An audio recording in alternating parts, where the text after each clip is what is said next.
Thank you, Mr. Speaker. For the purpose of debate only, I yield the customary 30 minutes to the gentleman from Massachusetts, Mr. McGovern, pending which I yield myself such time as I may consume. During consideration of this resolution, all time yielded is for the purpose of debate only. Mr. Speaker, I ask unanimous consent that all members have 5 legislative days to revise and extend their remarks. So, without objection. Mr. Speaker, last night the Rules Committee met and reported a rule, House Resolution 996, providing for the consideration of 2 measures, H.R. 485 and H.Res. 863. The rule provides for the consideration of H.R. 485 under a structured rule with 1 hour of debate, and H.Res. 863 under a closed rule with 2 hours of debate, equally divided and controlled by the chair and the ranking minority member of the Committee of Jurisdiction or their designees. The rule provides for 1 motion to recommit for H.R. 485. The rule also deems passed H.Res. 995, which appoints the impeachment managers. I would also like to mention that all amendments offered to H.R. 485 were made in order. Mr. Speaker, I rise today in support of the rule and the underlying bills. H.Res. 863, impeaching Alejandro Mayorkas, the Secretary of Homeland Security, for high crimes and misdemeanors, and H.R. 485, the Protecting Health Care for All Patients Act of 2023. Today, this body begins consideration of one of its most solemn constitutional duties, the consideration of articles of impeachment against a federal official. House Resolution 863, impeaching Alejandro Mayorkas, Secretary of Homeland Security, for high crimes and misdemeanors, includes 2 articles of impeachment: willful and systematic refusal to comply with the law and breach of the public trust. On February 2nd, 2021, Alejandro Mayorkas was sworn in as the 7th United States Secretary of Homeland Security by Vice President Kamala Harris. On this day, Secretary Mayorkas solemnly swore to support and defend the Constitution of the United States against all enemies, foreign and domestic. He swore that he took this sacred obligation freely, without any mental reservation or purpose of evasion, and swore to faithfully discharge the duties of the office. Mr. Speaker, I submit to you that this oath of office, sworn on February 2nd, 2021, has indeed been broken. Since President Biden took office, the United States Customs and Border Protection has encountered more than 7 million illegal migrants along the southwest border. 3.3 million have been released into the United States interior, including 312 individuals on the terrorist screening data set. In 2003, Customs and Border Protection encountered over 2.5 million illegal migrants attempting to cross the United States southern border. That's an all-time high for a fiscal year. In December alone, Customs and Border Protection encountered 302,000 illegal migrants attempting to cross the United States southern border, the highest number of unlawful migrant crossings in a single month in recorded history. Mr. Speaker, Secretary Mayorkas has shown willful and systematic refusal to comply with the law time and again.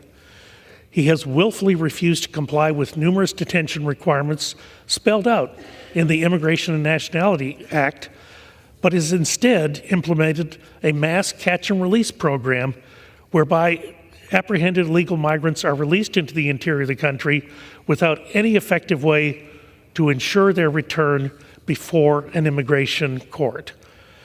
Mr. Secretary Mayorkas has also willfully misused parole authority and laid out in the Immigration and Nationality Act that permits parole to be granted only on a case-by-case basis, temporarily, and for urgent humanitarian reasons or significant public benefit.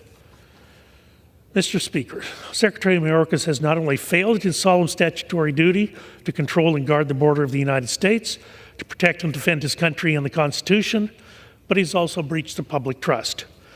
Secretary Mayorkas has willfully failed to put in place or enforce initiatives that he abandoned that would enable the Department of Homeland Security to maintain operational control of our southwest border. He has also breached the trust of Congress and the American people by knowingly making false statements about the results of his refusal to comply with the law. The American people, and certainly those that I represent in Texas, have had enough of the Secretary's lies. Despite undeniable evidence that his gross negligence towards securing our southern border is endangering American families and communities across the country, Secretary Mayorkas thinks what he is doing is just fine, but he could not be more wrong. Contrary to what the Secretary says, the border is not secure. America is in fact less safe because of his negligence and because of his numerous failures. Since Secretary Mayorkas will not resign, Congress must take this action. Every day that Secretary Mayorkas remains as the head of the Department of Homeland Security is another day of pathetic disservice to the American people. Mr. Speaker, many of us have been to the border. I've been many times, and I've seen how understaffed and under-resourced and unsupported Customs and Border Protection is. And my friends on the other side of the aisle might have you believe it's not because of a lack of funding. While more funding may be helpful for better technology or building and repairing the border wall, it will not make up for the time spent by Customs and Border Patrol agents at the funerals of their co-workers or time spent wondering if they are next. It's shameful that these brave men and women aren't getting the support that they need. The Biden administration's policy of open borders and amnesty is killing Americans, and Alejandro Mayorkas, whose primary job it is to secure the homeland, refuses to do his job.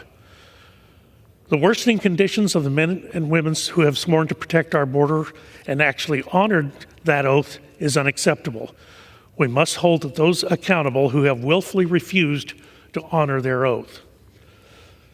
Mr. Speaker, this rule also allows for consideration of H.R. 485, a Protecting Health Care for All Patients Act, that I introduced along with Chairwoman Margolis Rogers of the Energy and Commerce Committee, Chairman Smith, and my friend from Ohio, Dr. Winstrup. This bill aims to preserve access to life-saving cures and to prevent discrimination for Americans with disabilities. I practiced medicine for nearly 30 years. I treated each patient as a human being, not just a diagnosis. Quality-adjusted life years measurements are cruel and hinder the physician's ability to care for and treat all patients with dignity. The government should never be able to decide or determine the value of a life to approve or deny care.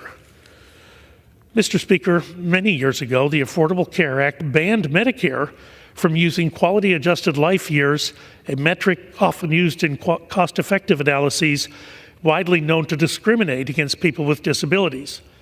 The purpose of the quality-adjusted life year metric assigns a person living with a disability a lower value of a year of life than a person who is considered to be in good health. The quality-adjusted life year often fails to consider outcomes meaningful to patients, such as the impact on the ability to work, on the impact on caregiving needs. In a quality-adjusted life year-based assessment, a person living with conditions like heart disease, ALS, or sickle cell disease will be considered to be of less worth than someone else. Often, quality-adjusted life years are used by countries that have government-controlled healthcare systems to devalue treatment for those with chronic conditions and disabilities. This concept has been pushed by socialist healthcare advocates for years.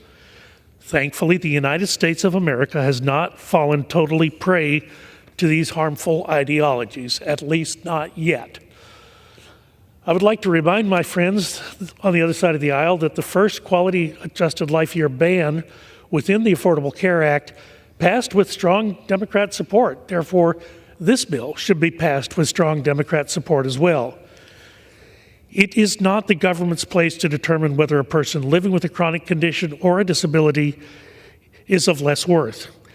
This is why we need to prohibit the use of quality-adjusted life years in all federal programs and ensure that all human life has inherent value. Republicans will continue to work to reduce the government's hand in health care, and I urge colleagues to join us in supporting H.R. 485. Mr. Speaker, I stand in strong support of the rule and the underlying bills, urge my fellow members to support the rule, and I will reserve the balance of my time.